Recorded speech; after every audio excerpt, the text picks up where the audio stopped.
Thanks for having me, Sam. This is awesome. Welcome to Delaware. Awesome. Yep. It's always good to come home. I mean, this is like an hour and a half from my house where I grew up in Pennsylvania.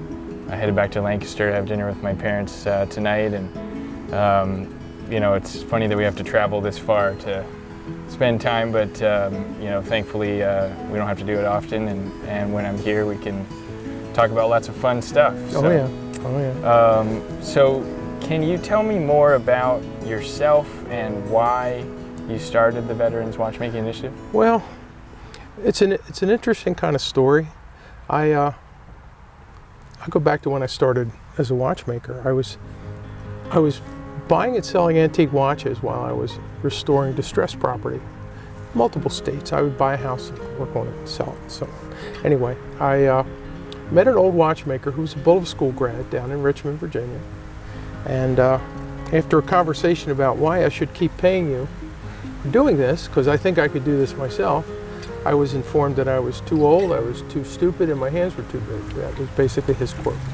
So I said, okay, that's all I needed to hear. It was now time to figure out if I could do this or not. Yeah. So I enrolled at the NAWCC school. It was active at the time in Columbia. I graduated from there. I trained in Switzerland. I trained at ETA. I trained at WOSTEP. I went back to WOSTEP, trained as an instructor. I was very happy about that. That was good times. I did consulting in the industry. I still do that occasionally. But I decided I wanted to do something for the veterans. I had spoken with a friend who had a trade publication, and his idea was that they wanted to basically have the veterans go and apprentice at a jewelry store. And after a conversation, I said, you know, this won't work because first of all, there's no watchmakers to train them. And there's really nothing in it for the jewelers to do that. Right. So he said, what do you think? What are your thoughts? I said, well, the only thing I could see working was maybe to reinvigorate the Bullitt School concept. So he said, sounds like a plan, so have at it. So here we are 9 years later. Right. And we have a school based on the Bullitt concept. And I'm pretty proud of it. You should be. Yeah. It looks amazing. And I've been watching the progress on Facebook. You're like before and after pictures. You know, it's a renovation of a building, right? Yeah, well, I've been living. I haven't had a day off in over 7 months. I mean, I'm due. For sure. Well, hopefully that comes soon. Can you tell me, I guess I have a million questions, but why veterans? Like, why did you decide to focus the school on U.S. military vets? Well, I'm a retired Baltimore cop, and I had gotten hurt. And it took me a while to evolve into the watchmaking field. And I can honestly say if I had it to do over in my life, I wouldn't have been a cop, I'd have been a watchmaker. Because it has been such a ride for me. It is just, I'm incredibly grateful that I stumbled onto that field, and it's been wonderful for me. Right. With that in mind, knowing how many guys and gals were hurt and basically just kind of left to fend for themselves, and after that conversation, I said, man, this really seems like the right thing to do. And I had absolutely nothing. I was working with Susan at the time, who has since left the project. She still is an advisor for me, but Susan and I began the thing, and we wrote to the largest law firm in New York City, said we have nothing and we'd like to start this project. And they agreed. They did all the legal work, all the 501c3 filings to get the school or get the project underway. And from then on, it was just miles on the road. And you know about miles on the road. Amen. Trying to find a place. It was a number of years, number of states, from South Carolina to Maine and out to the Midwest. And always coming very close, but never quite hitting the mark. Right. I mean, Colton, South Carolina, Chickasha, Pennsylvania, Maytown, Pennsylvania. That one was a heartbreaker, but I won't go into that. I really came close, because I have a home in Lancaster County too. Right. And it was like 6 miles from my house. Yeah. And there's a lot of support in southeastern Pennsylvania. There would have been, yes. Watchmaking. Yeah. And it was kind of funny because I had to give a public presentation about why I should get the school. Huh. And some of the board members stood up and they put their hands on their heart and said, in our heart of hearts, we know we should give you this school, but we just can't because of whatever legal matters were involved at the time. And I'm telling you, the school originally, it was the oldest continuously operating school in the state of Pennsylvania. The NAWCC? No. This was up in Maytown. It had started, the original part of the school was actually prior to Civil War. Wow. And it had, through the years, morphed. It started with one building, then they built another building, and then built a building in the middle that ultimately looked like a high school. Right. So I would have been able to work with that. I just couldn't do it. Couldn't do it. So we regrouped, tried other places, came close again. Orange County, Pennsylvania, or Orange County, New York was another place, a little place called Pine Island Elementary School. Couldn't get that one. Kenton, Delaware, couldn't get that one. And I finally made up my mind that I was going to go one more time to look around for one more place, or I was going to use the house in Pennsylvania, which was renovated into something I could use as a school. So in circling around from Kent County to Sussex County to Newcastle County, I stumbled upon a boarded up building in the rain. And after a number of weeks, I was able to reach someone who told me that it belonged to Newcastle County and they were scheduled to be bulldozed. Huh. So I hounded them till someone finally called me back. Yep. And they said they would be open to having me look at the building and see if it would be suitable after I explained what I was trying to do. And probably one of the worst downpours of that season was the day I showed up. Huh. And the General Merrill was there, who let me in, and I walked around this building that was all boarded up, had no heat, no windows, no plumbing, and it was basically gutted. Whatever stuff was left were just to be thrown away. And I walked through the school. It was funny because he said, "What do you think of it?" And my first comment was, "It doesn't leak." Yeah, I mean, that's a good way to test that. Right? That was. And he said, "Can you do it? Can you use this?" I said, "Yes." So you sure? I said, "Yes, I can make this into a school." Cool. So a whirlwind of things happened after that. Within about 6 weeks, I was giving a presentation to the county executive and the county council. They approved it. And within 5 weeks, I had the documents signed, and I was in the building August 19th, 4 years ago. Wow. And I started the moment he handed me the keys to start removing the weeds and the dead critters from the building. Yeah. Start the renovations. It took a year. It took a year of renovation to put the building in a condition to get it ready to teach. I mean, Don Morton, who has since graduated from the program, was there from the start. Mike Whiff from Hugs and Heroes Foundation. I mean, without those two, I've never been able to do it. And Mike and Don, and now Gordon, who's in this next class, who's Army. These guys have shown up. They've sweated with me. They've argued with me. They've fought with me to make this happen. And I'm proud to say I couldn't have done it without them. For sure. I really am.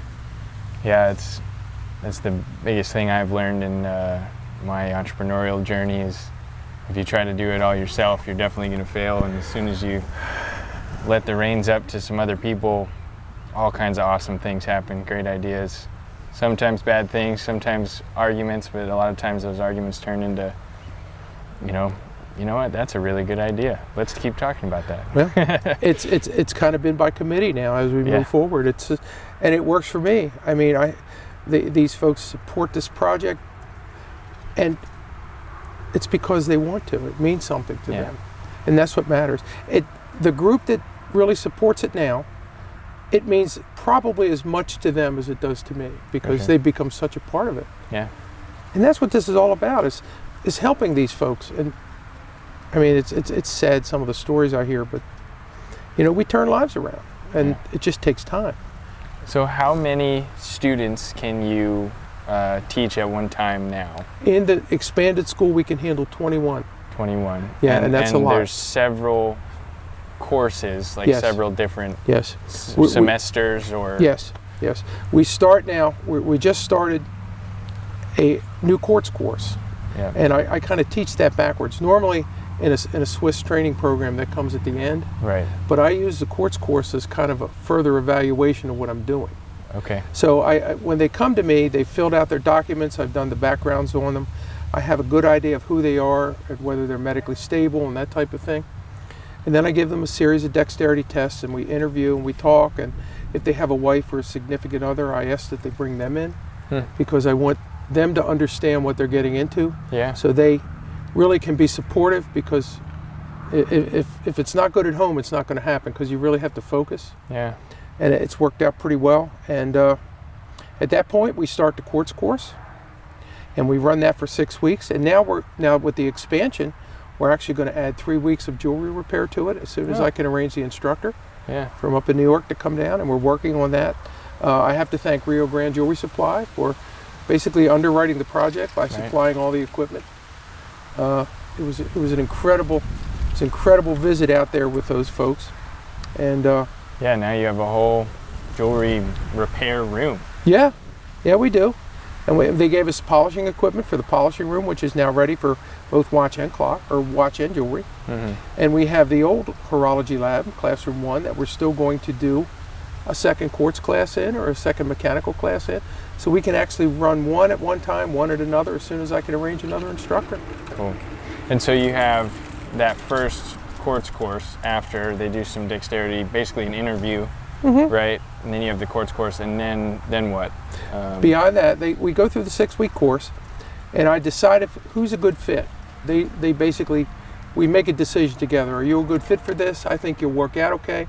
I think you have talent.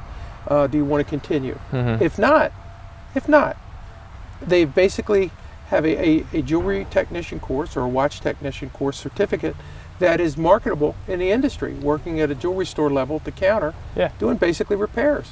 So they could work for virtually any jewelry company who wanted them to come in, who could do battery exchanges, who could do bracelet sizing, casing work, crystals. All the basics, Yeah, and for short jobs, that's money in the pocket of the jeweler, so it makes sense to do that. Yeah. So it's a win-win for them, and I tell them, if they really don't want to continue, why not just go in the industry, work a while, see if it's a good fit, and if it is, get back with me. Right. And we've had that happen too, so I'm pleased with it. Okay. And then once they complete that course, then tell me about like the mechanical training for. Well, the full course, the 2,300 hour plus course, is a lot of micromechanics, a lot of parts making, a lot of tool making. They have to be proficient in making balance staffs, cutting winding arbors. Oh gosh, what all do they do? They make and polish wheels. They virtually have to make an entire bridge assembly for a clock, for a carriage clock. That's something they have to complete. Based on drawings. They have to hand cut clock hands. They have to work. I do a little thing in the beginning to develop the dexterity by using pennies, because it's cheap, and I have them drill the pennies with the jeweler's saw, with the drill press, and then use the jeweler's saw to cut out Abe Lincoln, and just to develop that dexterity. Then I require them to take a hairspring from a baby Ben, which is a little copper hairspring about the size of a penny, and with 2 pairs of tweezers they have to straighten it out completely, and then write their first name in cursive. So again, this is all about developing dexterity. They're making burnishers, they're making bluing pans, their own version of these tools, hand lifters. They actually use a drawing from the Bulliva, the original Bulliva school from 1953, making a pallet warmer. So by the time they get through that, then they start using ETA products, using the 6497. They begin assembling their own mechanical watch, including building the escapement from basically scratch, fitting all the jewels, doing all the end shakes, installing the balance bridge, vibrating the hairsprings. This is something that is a blessing and a curse for them, because they work many months talking to themselves, doing the hairspring, doing the overcoiling for some, doing the Collins curve for the modern ones. They service vintage pocket watches. They service vintage wristwatches. They move into modern calibers. They do virtually everything ETA uses today 2824s, 2892s, 6498s, Salitas, SW200s, 300s, 500s, and 1000s. Value 7750s. We make sure that they're proficient on what's out in the market today. Right. And at that point, there's usually people waiting to hire them. Oh, for sure. I mean, all the movements you just listed are in most watches. Exactly. You And know. they spend a great deal of time with those movements. And each one of them is graded on a 0 to 10 scale. And I'm looking for marks, oiling, improper oiling, too much oil, scratches on the movements, scratches on the wheels. They're taught that it's a ballet and not a breakdance. Right. So, and they embrace that. And the military folks, they tend to, after they get into this, all that focus they had at one point is now beginning to reemerge, and Yeah. it becomes easier for them. Right. And they don't want to go anymore. They don't want to leave at 4. They want to work, and they want to come in on Saturday. And it's incredibly gratifying for me to have that happen, because I'm sure. it's just, there's no words for that, because you see that change in them. And we've actually had reporters who came in, interviewed some of the original students first day of class, came back for graduation, said these aren't the same people. Yep. We had one kid who basically didn't talk much. He really was very shy. And we found out towards the end of the class that he was giving lectures at ROTC courses. Huh. So he had come full circle. Yeah. You know, he had come out of a show. And Yeah. so He had purpose. Right? again, it's all about Yeah. dignity of purpose. You give Yeah. someone a reason to be, and that's what it's all about. That's amazing. Congratulations on all of Oh, I'm thrilled with these That's guys. so I'm cool. just humbled to be a part of this now. I really am. that. So what's your vision? You know, if you can train 20-some students right now, you know, you want to build a newer, bigger school, right? mhm. That's the long term. Tell me more about that Well, vision. we've had a couple that reached out to me a while back, Jerry and Dickie, and they have a farm that's about 3 miles away up in Middletown, Right. and they wanted to be a part of this. And as it turns out, Jerry was a phlebotomist for the VA. Huh. So one of the graduates who's now working in New York, she urged to come to school. And he really didn't want to, but we talked him into it. But anyway, he's off on his new career now. Yeah. He still can't believe it. But they decided they wanted to give us a home for the new school. Mm-hmm. And they donated 4 acres of commercial property, which is incredibly valuable. Absolutely. Right on the main road up in Middletown, right at the edge of town, at the end of their farm. And we build that 28,000 square foot facility. We can handle 54 students living there full time. Wow. And that will be literally the biggest watch school in the world. Absolutely. And I guess, what do you have to do to accomplish that? Raise the money. Right. We've raised enough money to break ground, Okay. but I run this project in such a way that we have no bills, Mm-hmm. and I'll wait if I don't have the money. I won't have a mortgage or something I can't control. So So we're if you writing can grants. train 50 people there, 50 plus, Mhm. at any given time, That's right. how do you have the demand for that? How many people have applied, or how many people want to come to school? We have over 400 Holy from crap. as far away as Dubai. So 400 former military or basically vets Yes. Honorably That- discharged. want to be watchmakers. Mm-hmm. And you can only, even now, you can only train 20. Right. But even at that point, you can only, that's crazy to me. It is crazy. But awesome, right? But I amazing. you know, they say you're crazy. I say, I am crazy. It's a good crazy. It's a great crazy. I get that all the time. Like, why do you run a watch company? Who has watches anymore? You know, I have my phone. I hear and that Apple all the Watch. time. Yeah. You're training these Yeah. people. You may as well teach them to make buggy wheels. I said, really? You should stop over the school and see the Right. board. You know. Yeah. Well, it's so. I guess that was my other question. I mean, well, to follow up on that, how much money do you need to build? You said 28,000 square foot The facility. 28,000 square foot facility will cost roughly $4.2 million.